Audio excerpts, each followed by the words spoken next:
Capítulo 8. Uma fórmula que fará maravilhas para você. Lembre-se de que as pessoas, mesmo quando estão completamente erradas, não gostam de saber de tal coisa. Não as condene, pois qualquer louco pode fazer isto. Esforce-se por entendê-las. Apenas um homem sábio, tolerante e mesmo excepcional é capaz de assim proceder. Um outro homem age de um determinado modo porque existe alguma razão para isto.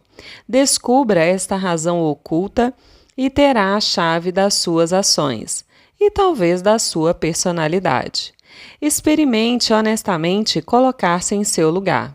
Se você disser para si mesmo como me sentiria, como reagiria se estivesse no seu lugar, terá ganho uma porção de tempo e evitado muita irritação, pois, tornando-nos interessados na causa, temos menos probabilidades de não gostar do efeito. E deste modo estará sutilmente aumentando sua capacidade nas relações humanas. No seu livro How to Turn People into Gold, Kenneth M. Gould diz: para um minuto, para fazer uma comparação entre o seu profundo interesse nos seus negócios e o seu superficial interesse em tudo mais. Saiba que todos no mundo pensam exatamente do mesmo modo. Então, marche com Lincoln e Roosevelt e terá conseguido a única base sólida para qualquer cargo que não seja o de diretor de penitenciária. Em suma, o êxito no tratar com as pessoas depende da simpática apreensão do ponto de vista alheio.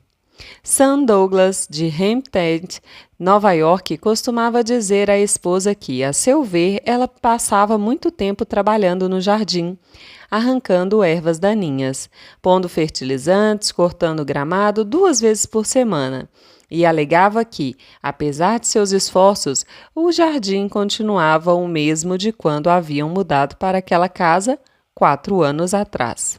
Naturalmente, ela se sentia magoada com essas observações e, cada vez que ele voltava a fazê-las, a noite para ela estava arruinada, assim como rompia o equilíbrio do relacionamento de ambos.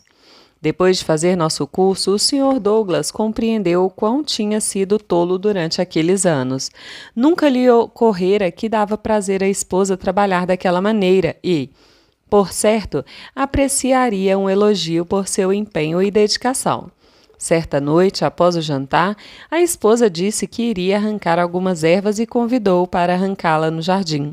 A princípio, ele recusou, mas, depois de pensar melhor, saiu logo atrás e começou a ajudá-la. A esposa ficou visivelmente feliz e juntos passaram 1 hora trabalhando duro e entabulando uma conversação agradável. A partir de então, ele sempre ajudou-a na jardinagem e fazia-lhe elogios sobre seu trabalho, pois o jardim andava bonito de se olhar, mal lembrando um chão que anteriormente parecia concreto. Resultado: uma vida mais feliz para ambos, porque ele aprendera a ver as coisas a partir do ponto de vista dela, ainda que o assunto fosse unicamente ervas daninhas. Em seu livro Getting Talking to People, o Dr. Gerald S. Nirenberg faz o seguinte comentário: a cooperação numa conversa só se alcança quando você demonstra considerar as ideias e os sentimentos da outra pessoa como tão importantes quanto os seus próprios. Comece com uma conversa dando à outra pessoa o objetivo e a direção da sua conversa, controlando o que diz através daquilo que gostaria de ouvir se fosse o ouvinte.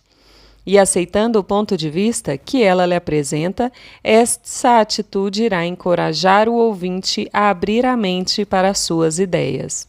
Grande parte do meu divertimento sempre consistiu em passear a pé ou a cavalo num bosque perto da minha casa, como os druidas da antiga Gália.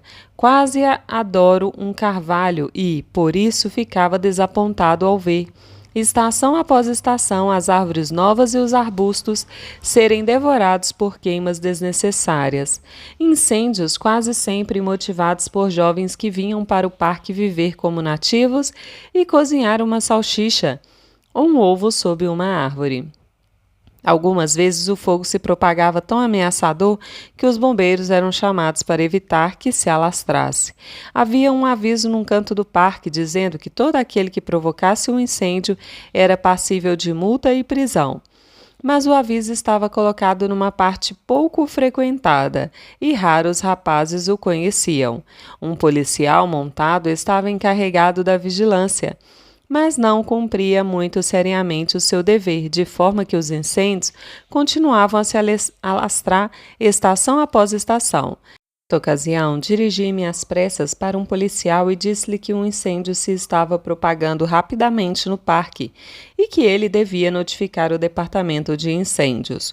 O policial displicentemente respondeu que nada tinha com aquilo, pois estava fora de sua zona. Fiquei desesperado. Depois disto, quando ia passear a cavalo, agia como uma comissão de uma só pessoa que se nomeou para proteger as propriedades públicas.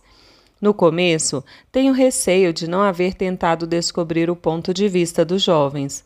Quando eu via fogo aceso debaixo das árvores, sentia-me tão aborrecido com isto, tão ansioso de proceder direito, que fazia justamente o contrário.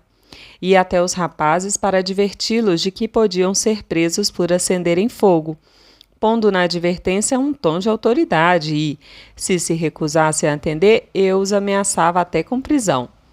Estava apenas dando vazão aos meus sentimentos, sem pensar no ponto de vista dos rapazes. Estava com as prestações do carro atrasadas em 6 meses. Numa sexta-feira, relatou: recebi um telefonema desagradável do homem que me cobrava e informava que, se até a segunda-feira de manhã eu não aparecesse com os $112, a companhia iria abrir um processo contra mim. Eu não tinha meios de levantar essa soma num fim de semana. Na segunda-feira, quando atendi o telefone, esperei pelo pior. Em vez de me desesperar, procurei ver a situação do ponto de vista dele. Desculpei-me por estar lhe causando tantos transtornos e disse que eu devia ser seu freguês mais problemático, pois aquela não era a primeira vez que eu atrasava prestações. O tom de voz dele mudou imediatamente. Assegurou-me de que eu estava longe de ser o cliente mais problemático. Deu-me vários exemplos de como os fregueses costumavam ser grosseiros, como mentiam e frequentemente se esquivavam dele.